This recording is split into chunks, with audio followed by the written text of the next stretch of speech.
everybody, I'm Roxy and this is recmebook&stuff. Today I bring you a very different video. I just found this very interesting and I thought we should explore it together. Today I want to tell you about the Storygraph. It is a Goodreads alternative that is Black owned and very focused on the reading community. So in case you don't know, Goodreads is owned by Amazon. Now, I don't want to tell you what to think about Amazon, but if you love indie bookstores and you hate monopolies and the idea that a person can be a trillionaire when there are other people who don't have anything to eat repulses you, then you probably don't have the best opinion about Amazon. And you know, a lot of us, we use Goodreads. It's a very helpful tool, and once you are in it, it's kind of hard to find alternatives. I discovered this through Esther from Life by Esther. I will link her bookstagram down below. She's an amazing bookstagrammer, so dedicated, and she's also an English teacher, and she's truly an inspiration. And she was the one who told me that was Black owned actually. So I made an account and I already exported my data from Goodreads, but other than that I have done nothing in it and I don't know what features it has, so I don't know how user-friendly it is, but I think it might be a really good alternative just from that little bit that I've seen, especially because Goodreads has been very slow in responding. For example, after I signed up, it took them like 4 years to add the reread feature, which is a very simple feature, and even now there are some problems where you can add editions as separate books instead of reading. It's just a mess. If I like this website and if it supports all the features that I need, I think it might be a great alternative. So what I will do now is just go through it and narrate my experience, and we'll see together if we like it. I'll link it down below so you can sign up if this video encourages you to do so. I already signed up, but this is what you do, and then you get asked a survey about your likes and dislikes, and then you can also import your Goodreads information. The way they do it is super easy. They redirect you from the Storygraph. It's super intuitive. I had no problems. Let's just see what happens when I click on the book. Okay, it still doesn't have any ratings. That's to be expected. This is a Prokofiev diary. This is my profile. I will see this later. I love this feature. What you like to read. This is something that I didn't write myself. It's based on the data.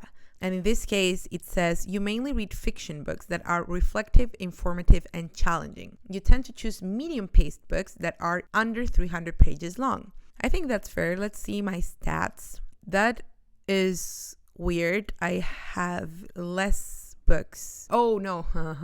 It's just, but even if it's 2020, I have read more books. Maybe they don't have all the books that I put. Let's compare this to Goodreads. I think that's a good idea. This is where it gets weird.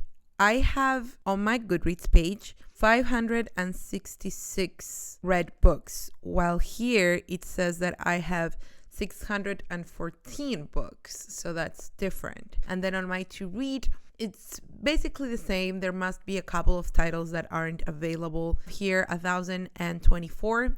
And here 1,018. I like this. I think Goodreads only does it for you at the end of the year. I like this a lot. So far, I like the interface. It's very bare bones, but it's very intuitive and easy to use. Profile picture, haven't done that yet. You know what? Let's do that right away. I have this beautiful Bowie reading fan art by Alex Fine. Can make your profile private. What else can you do? Delete your information. I don't want to do that. What you're currently reading, this is the same as I have on my Goodreads page. Just one book that I've been reading since 2017. I really need to finish that book. 5-star reads, that's cool. Books you've read recently, cool. Now, for example, I didn't finish this. I marked as DNF. I don't know if this, it does allow you to DNF. Oh, that's cool. That's something that Goodreads doesn't allow. I usually put that in my review. Oh, I like this. It imports my review from Goodreads. What I will say is that these are not the editions that I marked, so they probably have just one. So here is the actual edition that I read. One thing that I noticed regarding different editions, they don't have a real integration of editions. So this is The Vegetarian in English. I actually read it in Spanish translation. It has more reviews, so maybe we can see some now. It's cool that it supports long, expansive reviews, while at the same time it has this very straightforward template where you can just answer questions. My point with this was to mention that this is not shown as the Spanish edition. They are not shown to be the same book, which in fact they are. That integration is something they should work on. I like this feature here. It shows you the year. On Goodreads, people tend to have these shelves and they organize read by year with the shelves. Oh, and it even organizes it by month. I love that. This is a really cool feature. So this one is interesting. It's in Spanish. It doesn't have a picture. I read for research about cognitive linguistics and it says mysterious, tense, and medium paced. So that was interesting. Also here, another book in Spanish that I read in Spanish. I've also read it in English. It's called The Pleasures of Japanese Literature. It shows you the books you've DNF'd. So let's add a book. Let's see what happens when I can add review. I thought it was informative. I would say it's medium paced.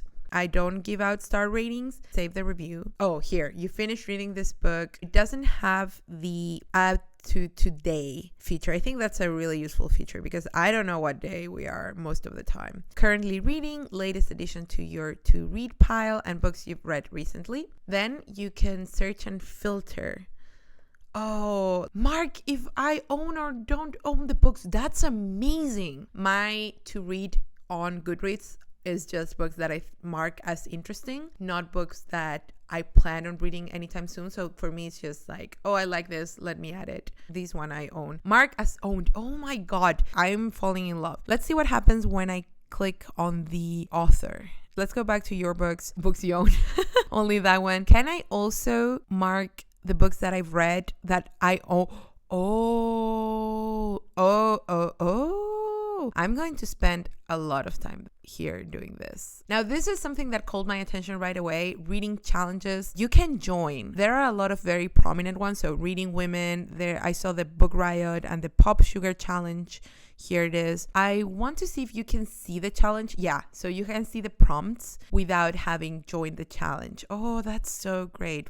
Clearly a lot of options and it's super well organized. Let's use the community, people you follow. I don't follow people yet. I thought it might match my Goodreads friends to people who here on the Storygraph have accounts. Maybe it does and I just don't have friends that have accounts on the Storygraph, but maybe it doesn't. So I don't really have a way of verifying that. But there is this timeline of everyone using this Storygraph. You can find people who are reading similar things and become friends with them. I think the latest Goodreads feature is not the best. It helps you connect, but it's also very cluttery. So I like this alternative. I think it's really cool. So you can find through username or email. That's amazing. I have such a hard time finding people through Goodreads. I would say please add me on Goodreads, but don't, because I think I'm going to switch to the Storygraph.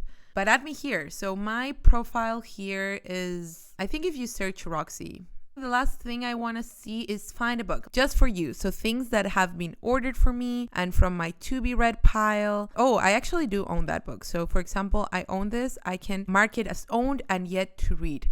That's amazing because again, I've seen a lot of people that do this through shelves and I've always been too lazy to do that. I'm in love, guys. I'm in love. Let's just see what it picks for me. A little history of literature. I don't want to read this. The Paris review interviews.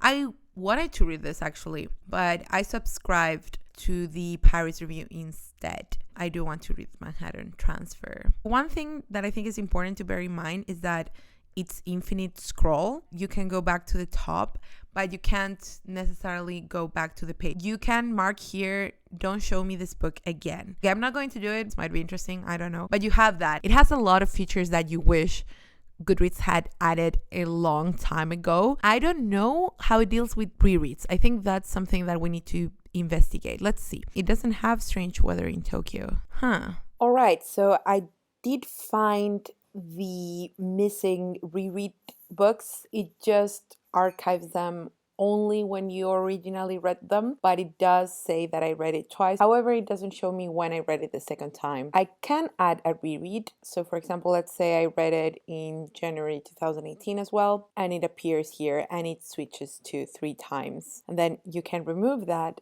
and it switches back. It's overall okay. It's not a big problem. I noticed that they don't mark who here is the author and who the translator. This is not a problem for this one in particular. It clearly says Hiromi Kawakami. You know, it's not a big deal. And you can click on the translator and they'll show you the things they've worked on. I think it should be marked, especially if you consider anthologies where there are a lot of authors and one editor. I just think it's an important distinction, but it's something minor that can be easily fixed.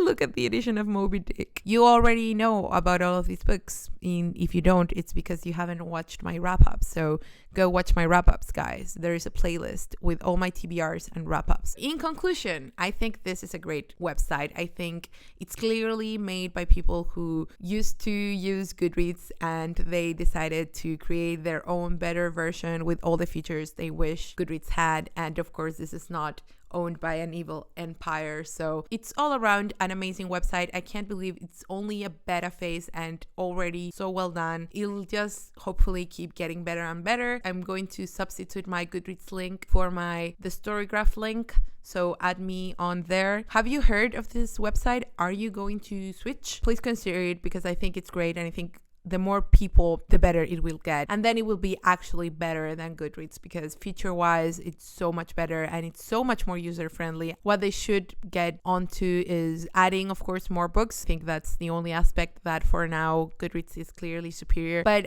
I know it won't be for a long time. So yeah, I love it. I'm switching. Please consider doing the same. Please comment and give it a thumbs up, subscribe, and see you next time.